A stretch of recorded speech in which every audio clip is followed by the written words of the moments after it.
को लेकर आ रहे हैं। क्या कहना आप? मेन बात यह है कि गुड्डू मुस्लिम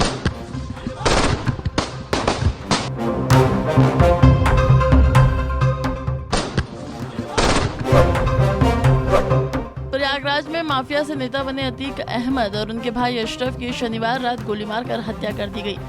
को लेकर आ रहे हैं। क्या कहना आप? मेन बात यह है कि गुड्डू मुस्लिम इस वारदात को अंजाम देने वाले 3 आरोपी पुलिस की गिरफ्त में हैं। घटना के वक्त अतीक और अशरफ मीडिया के सवालों का जवाब दे रहे थे। अशरफ ने एक सवाल के जवाब में गुड्डू मुस्लिम का नाम लिया। को लेकर आ रहे हैं। क्या कहना आप? मेन बात यह है कि गुड्डू मुस्लिम जैसे ही अशरफ ने कहा कि मेन बात यह है कि गुड्डू मुस्लिम, तभी उसके बगल में खड़े अतीक अहमद को हमलावरों ने सिर से सटाकर गोली मार दी। जब तक कोई कुछ समझ पाता तब तक हमलावरों ने अशरफ को भी गोली मार दी। दोनों की मौके पर ही मौत हो गई। ऐसे में आज हम आपको उस गुड्डू मुस्लिम की कहानी बताएंगे जिसका मरने से ठीक पहले अशरफ ने नाम लिया था। ये बताएंगे कि आखिर वो गुड्डू मुस्लिम है कौन, अतीक और अशरफ से उसके क्या संबंध हैं। तो आइए जानते हैं। उमेश पाल हत्याकांड से जुड़े कई किरदार अब तक सामने आ चुके हैं। हत्या में शामिल 4 आरोपी पुलिस मुठभेड़ में मारे जा चुके हैं।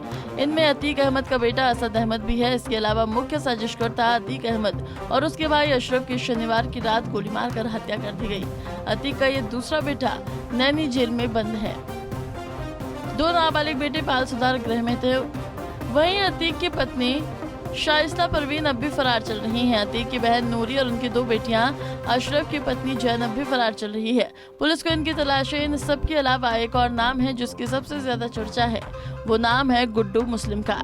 ये वही गुड्डू मुस्लिम है जिसका अशरफ ने मरने से ठीक पहले नाम लिया था।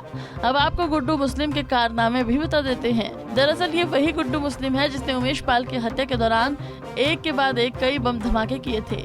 गुड्डू मुस्लिम को बमबाज गुड्डू भी बोलते हैं। असद के एनकाउंटर के बाद गुड्डू को पकड़ने की कोशिश तेज हो गई है। अब एसटीएफ के निशाने पर बमबाज गुड्डू। उमेश पाल हत्याकांड का आरोपी है गुड्डू मुस्लिम। उमेश और उनके दोनों गनर्स पर बम से किया था हमला। गुड्डू को तलाश रही यूपी एसटीएफ और पुलिस की 10 टीमें। गुड्डू मुस्लिम को जानने वाले लोग बताते हैं कि वो शुरू से ही बदमाश था। प्रयागराज में उसका जन्म हुआ था। स्कूली दिनों में ही वो लूट और रंगदारी वसूलने जैसे कांड में शामिल होने लगा। इसी दौरान गुड्डू मुस्लिम कई बड़े बदमाशों के संपर्क में आया। बताया जाता है कि तब से ही वो बम बनाने लगा। हर रोज गुंडागर्दी और मारपीट की शिकायतों से परेशान होकर घर वालों ने उसे पढ़ने के लिए लखनऊ भेज दिया। लेकिन यहाँ से गुड्डू मुस्लिम ने बड़े अपराध को अंजाम देना शुरू कर दिया। बताया जाता है कि यहाँ उसकी मुलाकात पूर्वांचल के 2 बाहुबली नेताओं अभय सिंह और धनंजय सिंह से हुई। उन दिनों ये भी लखनऊ यूनिवर्सिटी में ही पढ़ते थे। खबरों के मुताबिक गुड्डू मुस्लिम का नाम पहली बार तब चर्चा में आया जब उसने 1997 में लखनऊ के चर्चित लामार्टिनियर स्कूल के गेम टीचर फ्रेडरिक जेगोम्स की हत्या कर दी। इस मामले में गुड्डू गिरफ्तार भी हुआ था। गुड्डू के साथ राजा भार्गव और धनंजय सिंह को भी इस मामले में आरोपी बनाया गया था। कहा तो ये भी जाता है कि पुलिस के सामने गुड्डू ने अपना गुनाह भी कबूल कर लिया था, लेकिन इसके बावजूद कोर्ट में पुलिस तीनों को दोषी साबित नहीं कर पाई और तीनों बरी हो गए। इस दौरान गुड्डू ने एक और हत्या का जुर्म कबूला था। तब उसने बताया था कि फैजाबाद के ठेकेदार संतोष सिंह को भी उसी ने मारा था। गुड्डू ने यह भी बताया था कि कैसे संतोष को उसने जहर दिया और उसकी लाश रायबरेली में छोड़ दी। इसके बाद उसकी कार, राइफल और पैसे लूट लिए। इसी हत्या के बाद अभय और धनंजय के बीच दुश्मनी बढ़ी। 26 साल बाद इस हत्या के बाद गुड्डू धनंजय का और भी ज्यादा करीबी हो गया। लखनऊ में रहते हुए गुड्डू जुर्म की दुनिया का सबसे बड़ा नाम बन गया। उन दिनों लखनऊ में एक और नाम की तूती बोलती थी। वो नाम था बाहुबली विधायक अजीत सिंह का। रेलवे मोबाइल टावर लगाने के सभी ठेके अजीत को ही मिलते थे। धनंजय इन ठेकों को हासिल करना चाहता था और इसके लिए उसने गुड्डू का सहारा लिया। कहा जाता है कि गुड्डू ने विभाग के अधिकारियों को अपहरण करना शुरू कर दिया। उन्हें हत्या की धमकी देकर टेंडर अपने कब्जे में ले लेता था। गुड्डू कोई भी टेंडर पुल पार कराने वाला बड़ा नाम बन चुका था। उसके एक इशारे पर सरकारी टेंडर यहाँ से वहाँ जाते थे। साल 1997 में बसपा सरकार के दौरान राज्य निर्माण निगम के इंजीनियर को बीच सड़क पर गुड्डू ने गोलियों से भून दिया। इस हत्या में धनंजय सिंह के साथ गुड्डू मुस्लिम भी आरोपी बन गया। सरकारी टेंडर कब्जा करने के दौरान ही उसकी पहचान यूपी के बड़े माफियाओं में शुमार श्री प्रकाश शुक्ल से हुई। धीरे धीरे गुड्डू श्री प्रकाश के काफी करीब पहुंच गया। श्री प्रकाश को वो अपना गुरु मानने लगा। श्री प्रकाश के एनकाउंटर के बाद गुड्डू गोरखपुर के माफिया परवेज टाड़ा के संपर्क में आया। परवेज ISI का एजेंट था और जाली नोटों की तस्करी करता था। परवेज से गुड्डू की मुलाकात श्री प्रकाश ने ही करवाई थी। गुड्डू परवेज के लिए बम बनाने का काम करने लगा।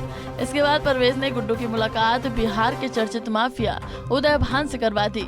गुड्डू को यूपी पुलिस ढूंढ रही थी। इसे बचाने के लिए वो उदय भान के यहाँ बिहार पहुंच गया। बिहार में भी उसने कई अपराधों को अंजाम दिया। लेकिन साल 2001 में गोरखपुर पुलिस ने उसे पटना के बेउर जेल के सामने से गिरफ्तार कर लिया। कहा जाता है कि गुड्डू को तब अतीक अहमद ने ही जेल से छुड़वाया था। इसके बाद वो अतीक अहमद के लिए काम करने लगा। धीरे धीरे गुड्डू अतीक का बेहद खास बन गया। अतीक ने पूरे गैंग की जिम्मेदारी गुड्डू संभालने लगा। वहीं साल 2005 में बसपा विधायक राजूपाल को दिन दहाड़े गोलियों से भून दिया गया था। इस मामले में भी गुड्डू मुस्लिम का नाम सामने आया था। CBCID ने गुड्डू पर आरोप बनाया, उसके खिलाफ चार्जशीट दाखिल की। जब अतीक को पकड़ा गया तब गुड्डू अंडरग्राउंड हो गया। अंडरग्राउंड रहते हुए ही उसने अपना रियल एस्टेट का कारोबार किया और साथ ही साथ अतीक गैंग को भी संभालता था। उमेश पाल हत्याकांड के बाद कई CCTV फुटेज सामने आए। इनमें साफ तौर पर देखा जा सकता है कि कैसे गुड्डू मुस्लिम एक के बाद एक उमेश और उसके गनर्स पर बम फेंक रहा है। गुड्डू के साथियों ने जब उमेश पर गोलियां बरसानी शुरू की तो वो नीचे गिर गया। कुछ ही देर में उमेश उठकर घर की तरफ भागे तो गुड्डू ने कूदकर उसकी तरफ बम फेंका। गुड्डू ने घर के अंदर घुसकर बमबाजी की और उसने गली की दीवारों और घायलों पर भी बम फेंके। उमेश की हत्या की खौफनाक वारदात को अंजाम देने के बाद से ही गुड्डू मुस्लिम और उसके साथी फरार हैं। असद और गुलाम को एनकाउंटर में मारने के बाद अभी यूपी STF ने गुड्डू मुस्लिम की तलाश तेज कर दी है। गुड्डू के कई ठिकानों पर पुलिस लगातार छापेमारी कर रही है। Bureau report, Punjab Kesari TV।